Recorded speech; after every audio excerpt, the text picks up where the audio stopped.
Hello, friends. 847 days of war between Russia and Ukraine. The briefing from the southern war zone as follows in Kharson direction. Ukrainians tried to land a small group of troops in Krinky area but was repelled, otherwise, no changes. Battle continuing in Zaporizhia region in north of Robotin and towards Novopokrovka. Rimivki direction, Ukrainians' counterattacks in Staromayorsky did not succeed, while Russian made a small gains in Urozhaine. Coming to south, on Maryinka front, north of Ugledar, that is Yuzhno-Donetsk direction, battle is continuing in general area of Paraskovivka, Konstantinivka.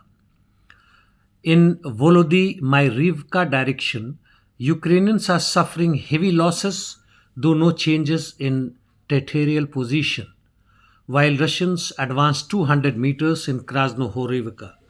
Avdiivka at present main hub center of the war.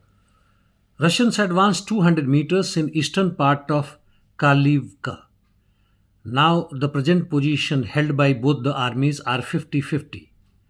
And Russians also advanced 200 meters in Novo-Alexandrivka and 100 meters towards Yasnobrodivka. Russians have reached Sokol flanks through fields and have advanced almost 1.25 kilometer. This is southwest of Ocheretin and northwest of Novoprokhovsky, which is under the control of the Russians.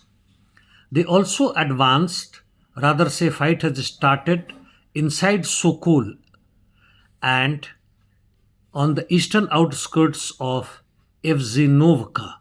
On Bakhmut Chasiv Yar front, Russian army advanced 200 meters in northern part of Canal micro district. Fierce fight is on in Bagdonovka, while Russians advanced in Kalinovo as well. As per ISW, Kleschiivka has fallen and taken over by the Russians, which I doubt. There must be some mistake in printing. Otherwise, it would have spread all over the social media. North Soledar Seversk sector, Russian army made good gains towards the flanks of Razdolovka. Also, they advance in center of Bilohorivka and in southern part, taking over most of the Chok quarry. They have also advanced eastern part of Verkhono-Kamenskoye. Coming to northeast Ukraine, Russian army's offensive operations started in Horlivka Toretsk direction and it advanced almost 400 meters in Druzhba and north of it, which is next to Siverny. Turning Yampo-Livka axis, Ukrainians made some advance after counterattacks. Russians made a minor gains in northwest of Senkivka and this gain is after a long time. Coming to north Ukraine, that is Slobozansky direction, heavy fight is on in Volchansk and Tikhe direction, which is under Ukrainians' control. As per ISW, the Russian army made some gains inside Volchansk. Fight is also going on near Liptsy. Ukrainians counter-attack continuing towards Glaibeko and towards Zelene. Positional battle continuing while the offensive operations by Russians towards Neskuchene going on.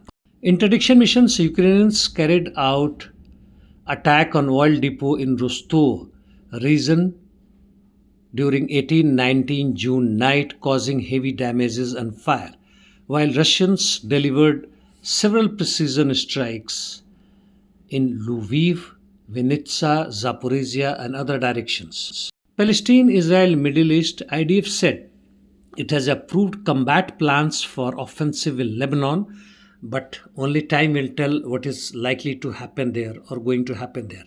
As far as Gaza Strip is concerned, no significant changes.